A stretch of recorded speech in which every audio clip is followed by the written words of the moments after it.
It is time to check your laughter levels. So do me a favour, would you turn your chairs around, get comfortable, don't half commit to me. Slip your shoes off if you want to, put the feet into the lap of the person beside you, and just get comfortable.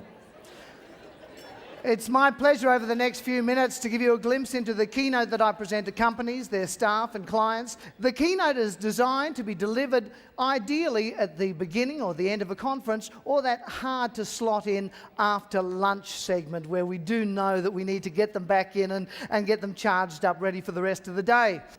The most important thing we can do in life is to laugh on a regular basis. If you don't laugh on a regular basis, you're going to die. And even if you do laugh, you're going to die.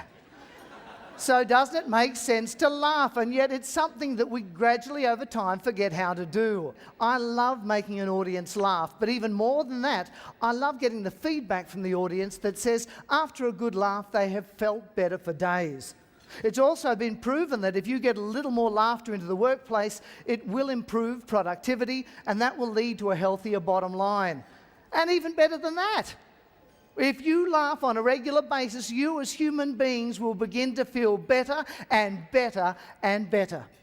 So if we do need to laugh more, why aren't we doing it now? Well, it was that question that led me to the study of gelatology. Not gerontology, which is the study of old people, which wouldn't be very funny, but gelatology. And gelatology is the study of the science of laughter and its positive effects on the human body. And the study discovered some incredible facts. Do you know that by the time a child reaches grade 1, they're laughing on average 300 times a day? And yet as adults, we manage to laugh about 17. Now, over the average 12-hour day, that means that a child's laughing about every 2.5 minutes. So everything in life for a child is funny. Why? Because they're living in the moment. One of the reasons that we fail to see the bright side of life sometimes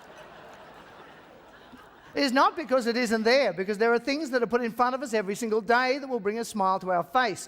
Rather, it's because life today for most of us is a little bit like this. It is moving at an incredible pace. So it's little wonder that even the most gifted of people can begin to lose their sense of direction. While for the rest of us, well, it's really just a downhill spiral to the bottom.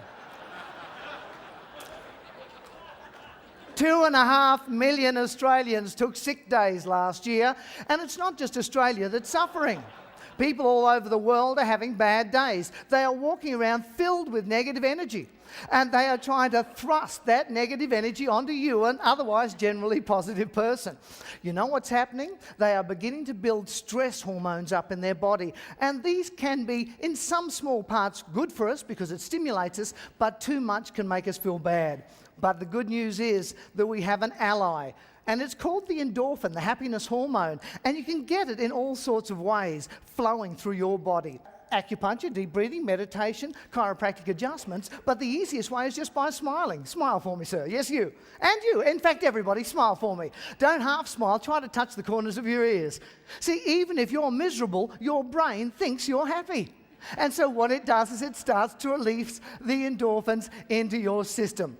And once that happens, well, you know, I don't care who you are, you could be one of these people, or you could work with one of these people. If you smile, you will feel better. And the next step to smiling is laughter. And that is just a smile that bursts. How would you rather feel? Would you rather feel like this, or would you rather feel like this? Well, I know how I'd rather feel, and you know what? It all starts up here in the brain. The brain looks like that.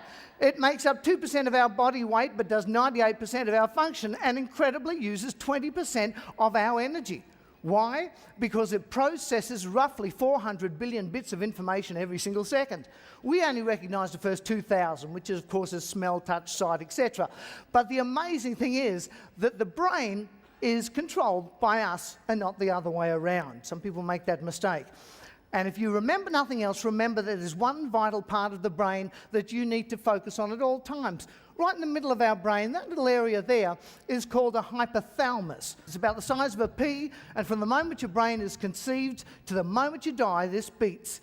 And inside there is where you find all the chemicals that can make you feel up, down, sideways. That's where the endorphins are stored. And all you have to do is to think.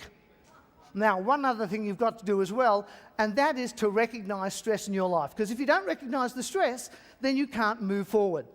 S equals P greater than R. Stress occurs when the pressure that's placed upon you is greater than the resources you have at your disposal.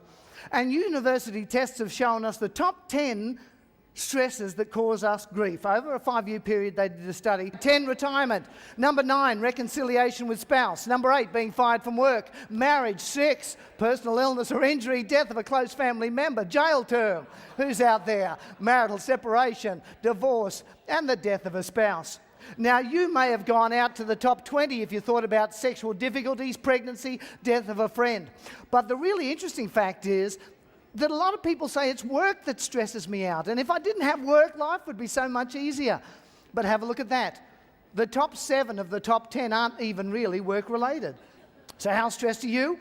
If you've got a pen and a piece of paper, take it out. If you don't have a pen and a piece of paper, don't worry, you have fingers.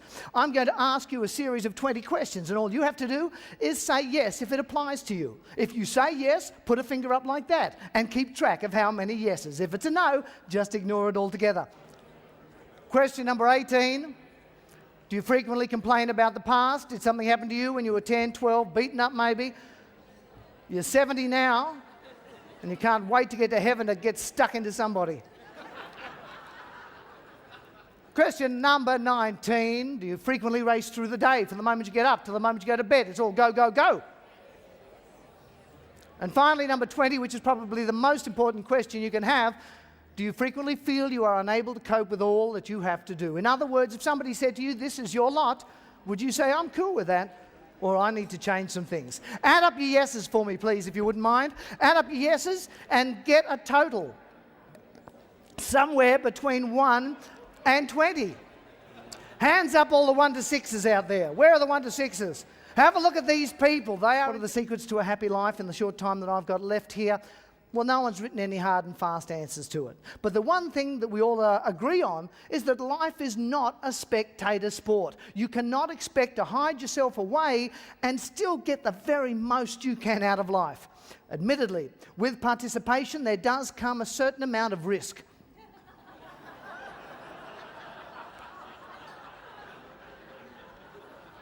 But you cannot let that stop you. You must still take risks. Allow them to be calculated risks